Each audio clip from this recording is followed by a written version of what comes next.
Section 2.4, we were working in the chain rule last time. We had one more question that we were going to take a look at. It's problem number 8. All right, find an equation of a tangent line to the graph of f at the given point. It says to use a graphing utility then to verify that this makes sense, basically. All right, so we're going to find an equation to a tangent line, or equation of a tangent line to the curve. What do we have to do? Anytime we see tangent line, it should be screaming at us to do something. What?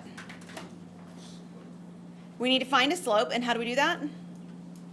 Take derivatives. Okay, so anytime you see tangent line, you should be thinking, okay, I need to take a derivative. Okay, so we're going to take a derivative of our function, which is 4x cubed plus 3 quantity squared. And because we're working in chain rule, I'm going to go ahead and keep that, and we're going to do the chain rule with it. I recognize this one's simple enough. You could multiply it out if you wanted to, and that would be fine too. But just for the sake of having practiced it one more time, we'll do the chain rule. So what does the chain rule say that I need to do? Okay, the derivative of the outside. So the derivative of the outside would be the derivative of the fact that something's squared, right? So what do you do when something's squared? What do we do with the 2? We bring it down, and we decrease it to a power of 1, right? What goes inside? The same stuff that's already there, right? In this case, it's 4x cubed plus 3. And then we need this multiplied by the derivative of the stuff, the inside part. So what is the derivative of 4x cubed plus 2? 12x squared. Very good. And normally, if we were just finding the derivative, we'd clean this up at this point, and so forth. We don't really need to clean this up necessarily, because what we really want to do is we really want to do what with it? Yeah, we really want to plug in the x value. We really don't care what this is in general. We really only care what this is doing at x equal -1.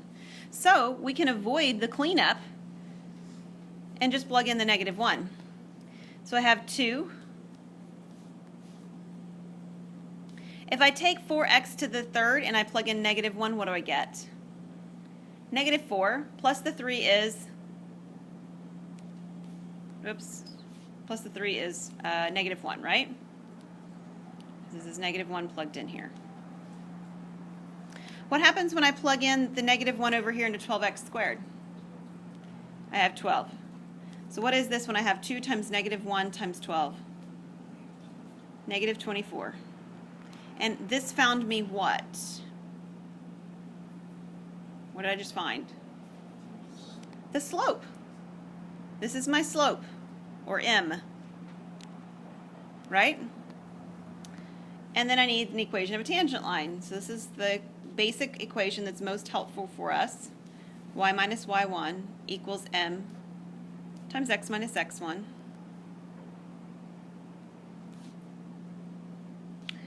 What's y1? 1. What's m? So we found -24. And what's x1? -1. So this will be plus 1 inside here, right? All right, clean up for me. What do you get? Y equals what?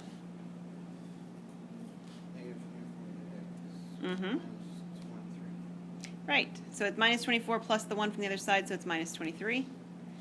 This is the answer to the part A of this question. Found the slope, or found the tangent line using the derivative to do that through the given point. And now it says to use a graphing utility to graph the function and its tangent line at the point.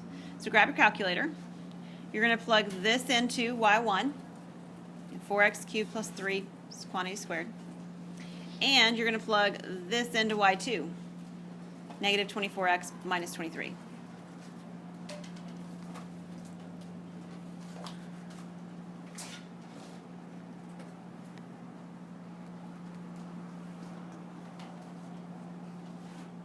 And our goal is a sketch. This is a really narrow graph, isn't it? Did it pull in really tight? That's what I remember when I was writing it down. I didn't write down scale, but I remember it being really tight.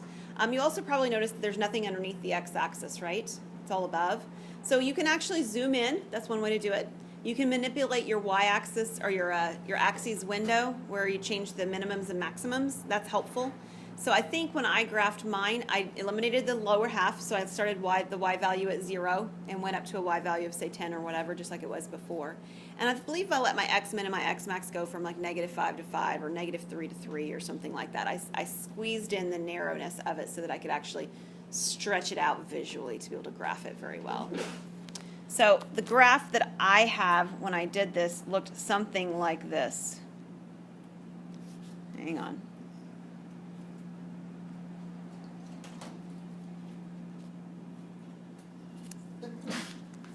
If you stretch yours out, do you get something that looks something like that? Yeah? And the x equal -1 value, this is how stretched out it is over here. This is how crooked my graph is right now. I think it's a little higher up, actually. We'll say there. So we'll say it's right there, something like that. And then you should have a almost, what feels like almost, vertical line being drawn in there through here. Something like this. Is that what your picture looks like on your calculator? Yes or no? Yes? Okay. So when it asks you to use a graphing utility to verify it, you're going to look at this. If I were asking a quiz question on this or something like that, I'd expect some sort of sketch, kind of like we've drawn here, just so that you can verify to me that you did it and that I did it, okay, and that it did a match. Any questions? All right.